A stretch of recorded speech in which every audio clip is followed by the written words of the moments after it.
All right, Ryan Foster here. Good morning.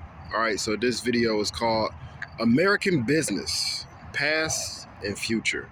All right, today I am at the old American Motors headquarters.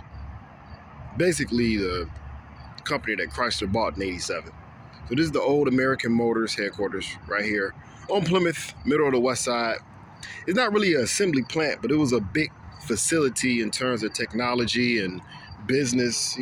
One of the big four or the big three, but this was a smaller version of the American Motors. This was the big four, which was American Motors. They made the Jeep, the Rambler, stuff like that. So I'm gonna go over with you a little bit of the past, some of these auto companies and businesses in America, and then going over the future of America. What to look for, what to do. Because it's kind of tricky what you got to do to survive in this country and make businesses grow. Because the politicians in this country, they basically are messing this system up. All right, so in Detroit, back in the early teens, the main person that got everything started, well, actually in 1899, the person that got really everything started was a guy named Oldsmobile. Oldsmobile was in Lansing. Okay. And then as Oldsmobile started to grow, they got bought out by a guy named Durant. Durant was over GM. And Durant, he wasn't really an auto person. He was just a businessman. He was just buying up a whole bunch of little companies, just putting it together. He called it GM. So he basically, Durant was the person that ran GM. The other person is going to be Henry Ford. Came out in the 1910s. Henry Ford, he basically is going to get his start. He's going to become wealthy because he's going to come up with a moving assembly plant with the Model T. Model T was a very popular car. The car stayed in production for 18 years. Same car, like two or three colors. All right. Ford is buried down the street, by the way. People don't know that. It's a huge tombstone right there on Joy Road. And then the other one is Chrysler. Chrysler came out. Chrysler actually worked for GM. He worked for Buick. And then he broke off and he came out, started his own company. He was going to focus on innovation. And then the Dodge brothers, that was another big company. But they died from the Spanish flu. And so when they died from the Spanish flu, hit both of the Horace and Grant, their wives, they sold the company to Chrysler. That's how he bought it. And so Chrysler was on innovative technology for a long time. And then they came out with the airflow and they rushed it to market. It was a very dangerous car. It looked good. It was fast. It was big. But they didn't finish testing it. And so the problem was with the airflow. I did a video about this last year. The problem with the airflow was when you got over 65 or 70 miles an hour, the engine would shake so bad, the engine would fall out the car. Back then they didn't really have recalls and stuff, but it was like a disaster. And then after that, in the late 1930s, the Chrysler airflow, they put so much money into it and advertisement into it, and the car didn't sell. People thought it was dangerous. After that, Chrysler just stayed basically conservative for like the next 20 years. All right, so then there's American Motors. Now, American Motors, it was a guy that worked for GM named Nash. He was under Durant. Nash took over when they kicked Durant out for the second time because he kept putting the company in debt. All right, so Nash, when he ran GM, he got some other companies together. I think it was Packard and the Hudsons, I think. And they're going to start American Motors. American Motors is going to be based in Detroit. But all their facilities or their auto plants, they actually were in Canada to save money. And then Chrysler, when they bought it in the 1987, they took over those plants, and that's why you got a lot of Chrysler plants. I think you got it's two plants left in Canada. And then also Mitt Romney, his father, he was governor of Michigan. He ran American Motors right here. He ran this business for a few years. Governor Nixon, not Governor Nixon, Governor Romney back in the 60s. He was the governor when Detroit had their riot. Couple things with that. At the time, Lyndon Johnson was president. And rumor is Lyndon Johnson delayed to send in federal troops to Detroit because Romney was running for president. And Romney was up there in the polls. And Romney, they say he knew this. He kind of called Lyndon Johnson out. But they had to keep these auto plants going here in Detroit. You know, one thing about auto plants, even today, they don't shut down these plants for nothing. Unless it's a riot or unless it's an earthquake, them plants is not stopping. I actually work on my other job. I work at the another plant where we take the cars, we pick them up, drop them off, pick them up, drop them off. Train port, truck port. Them plants don't stop.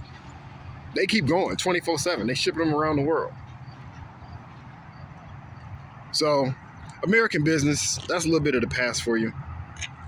Let's talk about the future. All right, the future of American business. I got a chance to meet some of these owners and business people in Detroit. A lot of them are immigrants or they're second generation. A lot of them are Arab. And they come to this country and they work these jobs, don't get paid a lot of money, and they bust their butt. And then they end up coming up with new companies or they get up owning the companies. These guys are doing a great job. I've worked for a few of them. Car washes and telecommunication places. These guys, I mean, there's some people here in Detroit, you know, a lot of these Arab owners, I mean, they're really got the American spirit in them. They're coming up with new ideas. They're coming up with new stuff. They're making it work. Tesla is in California. He just moved his facility to Texas, but Tesla has that American spirit.